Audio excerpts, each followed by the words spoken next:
आवाज इंडिया में आपका स्वागत है। मैं हूं प्रिया। आइए एक नजर डालते हैं अब तक की टॉप 10 खबरों पर। Air marshal A K. भारती ने रविवार को नई दिल्ली में प्रेस कॉन्फ्रेंस के दौरान बताया कि भारत के पास पाकिस्तान के सभी सैन्य ठिकानों और सिस्टम को पूरी तरह से निशाना बनाने की क्षमता है।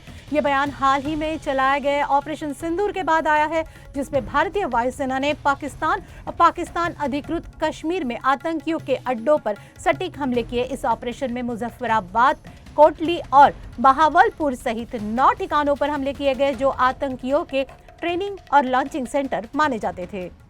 भारत और पाकिस्तान के बीच युद्ध न होने के समझौते पर शहीद लेफ्टिनेंट विनय नरवाल के पिता राजेश नरवाल ने प्रतिक्रिया दी है। उन्होंने कहा है कि यह समझौता कूटनीति है, पर पाकिस्तान उल्लंघन करे तो उसे खत्म कर देना चाहिए। भारत ने 22 अप्रैल की आतंकी घटना का बदला ले लिया है। भारत और पाकिस्तान के बीच सीज फायर के बाद पंजाब में 2 दिन से हालात सामान्य हैं। 18 जिलों में आज से स्कूल और कॉलेज खुल गए हैं। सिर्फ पाकिस्तान बॉर्डर से सटे अमृतसर, फिरोजपुर, तरन तारन, पठानकोट के अलावा बरनाला में स्कूल बंद है। सेना की ओर से जारी आधिकारिक बयान में कहा गया है कि जम्मू कश्मीर और अंतर्राष्ट्रीय सीमा से लगे अन्य इलाकों में बीती रात काफी हद तक शांतिपूर्ण रही। किसी घटना की कोई सूचना नहीं मिली है, जो हाल के दिनों में पहली शांत रात थी। चीन और अमेरिका के बीच ट्रेड बातचीत में सबस्टेंशियल प्रोग्रेस यानी बड़ी प्रगति होने की खबर के बाद ग्लोबल मार्केट में पॉजिटिव माहौल देखने को मिला। एशियन स्टॉक और यूएस इक्विटी फ्यूचर्स ने तेजी आई है, जिसमें निवेशकों का सेंटिमेंट बेहतर हुआ है। भारत पाकिस्तान सीमा पर तैनात बीएसएफ के सब इंस्पेक्टर शहीद इम्तियाज का पार्थिव शरीर आज बिहार स्थित उनके पैतृक गांव आएगा। पुलिस सम्मान के साथ उन्हें विदाई दी जाएगी। बाबा बागेश्वर ने ऑपरेशन सिंदूर की नायिका कर्नल सोफिया कुरैशी की जमकर तारीफ की। उन्होंने कहा, बुंदेलखंड की धरती नौगांव से जुड़ी सोफिया कुरैशी पर हमें गर्व है।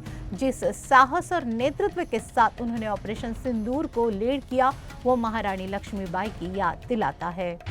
इंडिया और पाकिस्तान के तनाव के बीच एक्टर हर्षवर्धन राणे और पाकिस्तानी एक्ट्रेस मावरा हुसैन के बीच में जुबानी जंग छिड़ गई है। दोनों ने फिल्म सनम तेरी कसम में एक साथ काम किया था। हाल ही में खबरें थी कि इस फिल्म का सीक्वल आने वाला है। हालांकि इंडिया और पाकिस्तान के तनाव के बीच हर्षवर्धन ने मावरा हुसैन के साथ फिल्म के सीक्वल में काम करने से इनकार कर दिया। दरअसल मावरा ने भारत के ऑपरेशन सिंदूर को कायरतापूर्ण कहा था।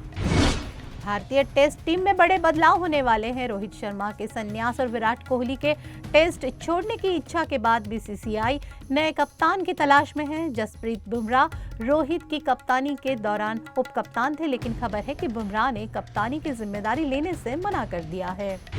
पोप के रूप में अपने पहले रविवार के संबोधन में पोप लियो ने वैश्विक संघर्ष को समाप्त करने की अपील की। इस दौरान उन्होंने विश्व नेताओं से युद्ध के बजाय शांति को चुनने का आग्रह किया। उन्होंने खास तौर पर भारत पाकिस्तान संघर्ष और गाजा यूक्रेन युद्ध का नाम लिया। जब पोप ने भारत पाकिस्तान का नाम लिया, तब भीड़ में तिरंगा लहराया। पोप लियो ने कहा कि गाजा में हुई हिंसा से वे बहुत आहत हैं। उन्होंने भारत और पाकिस्तान के बीच स्थायी समझौते की आशा व्यक्त की और यूक्रेन में वास्तविक, सच्ची और स्थायी शांति के लिए प्रार्थना की। तो ये थे अब तक की टॉप 10 खबरें। आप देखते रहिए आवाज इंडिया।